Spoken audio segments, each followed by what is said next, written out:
Good morning students, my name is Vinay Gaur और आज हम पढ़ने जा रहे हैं क्वाड्रिलेटरल क्लास 9 का चैप्टर है। उसके बारे में हम डिस्कस करेंगे। क्वाड्रिलेटरल के जो टू टाइप्स है, पैरेललोग्राम और रेक्टेंगल के बारे में हम यहाँ पे डिस्कस करने वाले हैं कि पैरेललोग्राम की प्रॉपर्टी क्या होती है और रेक्टेंगल की अलग प्रॉपर्टी होती क्या है। ठीक है, और इनमें क्या रिलेशन है उसको भी हम यहाँ पे देखेंगे। तो सबसे पहले हम देखते हैं पैरेललोग्राम होता क्या है। पैरेललोग्राम जैसा कि आप जानते हैं क्वाड्रिलेटरल का एक टाइप है और इसमें क्या, इसकी क्या खास बात होती है? इसकी खास बात होती है कि जिसकी अपोजिट साइड्स है ए बी और सी डी और इसी प्रकार बी सी और डी सी, ये आपस में क्या होती है? पैरेलल होती है। जैसे A B parallel C D, A B parallel C D और A D parallel B C. ठीक है, अब आपने ये जो कंडीशन है पैरेललोग्राम की, नाम से ही आपको पता है कि पैरेललोग्राम मतलब कुछ पैरेलल है, तो इसकी कौन सी साइड पैरेलल है? Opposite side. ठीक है, अब अपन यहाँ पे पैरेललोग्राम की जैसे ही कंडीशन अपन ने यहाँ पे अप्लाई की तो अपन देखेंगे कि ए बी और सी डी क्या है, आपस में इक्वल लेंथ की आएगी और ए डी और बी सी में भी आपस में क्या होगी? ये भी इक्वल लेंथ की आ जाएगी अपने पास। अपन बात करते हैं डायगोनल। डायगोनल क्या होता है? किसी भी पॉलीगन में आप बात करते हैं डायगोनल की, तो आप देखेंगे किसी भी वर्टिसेस से उसके नॉन कॉन्जिक्यूटिव वर्टिसेस को अपन ज्वाइन कराते हैं तो वो क्या होंगे? उस पॉलीगन के डायगोनल होंगे। अब यहाँ पे अपन क्वाड्रिलेटरल की बात करते हैं या पैरेललोग्राम की बात करते हैं, तो इसमें डायगोनल क्या होंगे?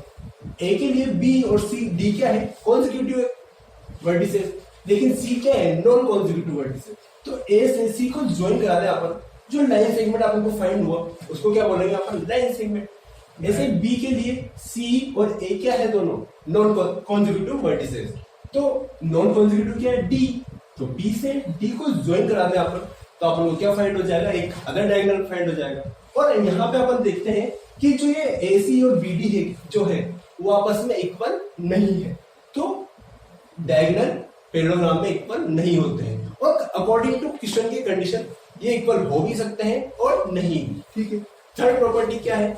एडजेसेंट एंगल से रिलेटेड प्रॉपर्टी है। वो प्रॉपर्टी क्या है कि एंगल ए और एंगल बी एडजेसेंट एंगल से। कैसे? क्योंकि यहाँ पे एक ए बी क्या है? कॉमन पार्ट है, कॉमन साइड से इसकी, और ए और बी एंगल कहाँ है? वहीं लाइक कर रहे हैं ए बी साइड से।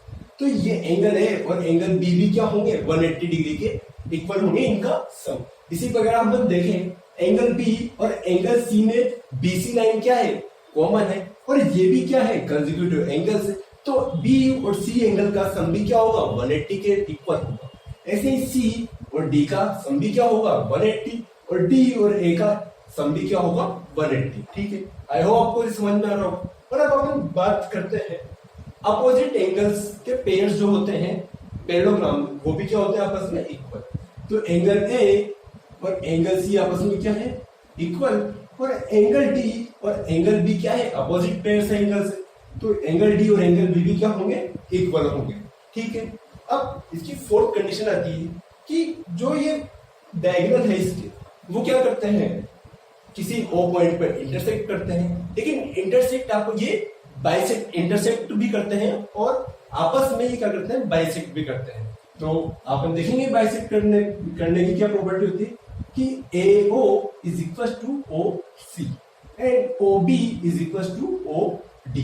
ठीक है, यहाँ पे अपन ने ये इसकी प्रॉपर्टी देखी।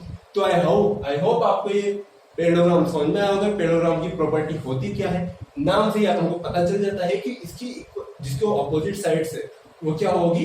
पैरेलल होगी। कंडीशन अप्लाई करने के बाद अपने पास ये 5 प्रॉपर्टीज आती है और उनको अपन अच्छे से समझ लिया है। तो अपन करते हैं रेक्टेंगल की बात। पैरेललोग्राम की ही एक स्पेशल कंडीशन है रेक्टेंगल। वो कंडीशन क्या है कि इसमें ऑल एंगल्स जो होते हैं वो किसके इक्वल होते हैं? 90 डिग्री के एंगल।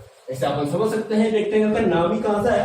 राइट एंगल से। ठीक है, तो राइट एंगल जहां पे फॉर्म होगा पैरेललोग्राम की जो कंडीशन है अपनी है उसको अपन रेक्टेंगल बोल देंगे। और पैरेललोग्राम की जो भी कंडीशन है वो यहाँ पे अप्लाई होगी।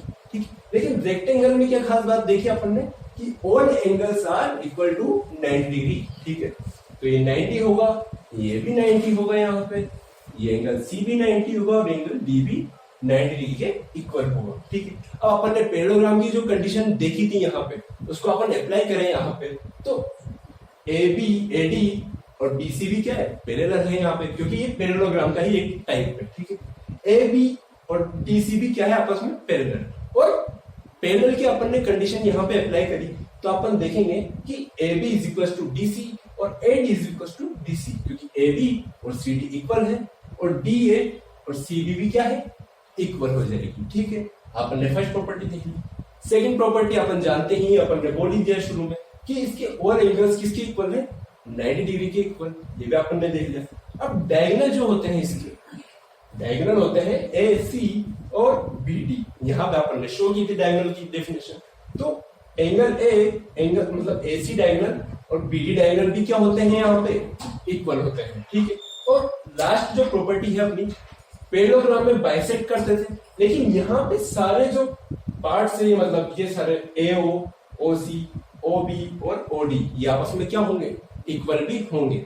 ये अपन पैरेललोग्राम की ही कंडीशन यहाँ पे अप्लाई करते हैं तो रेक्टेंगल अपन को फाइंड हो जाता है। बस कंडीशन एक अदर क्या थी यहाँ पे, 90 डिग्री, जो इससे इंपॉर्टेंट पॉइंट है अपना रेक्टेंगल में। तो आई होप आपको पैरेललोग्राम और रेक्टेंगल की कुछ जानकारी हुई होगी इस लेक्चर के माध्यम से। तो थैंक यू वेरी मच।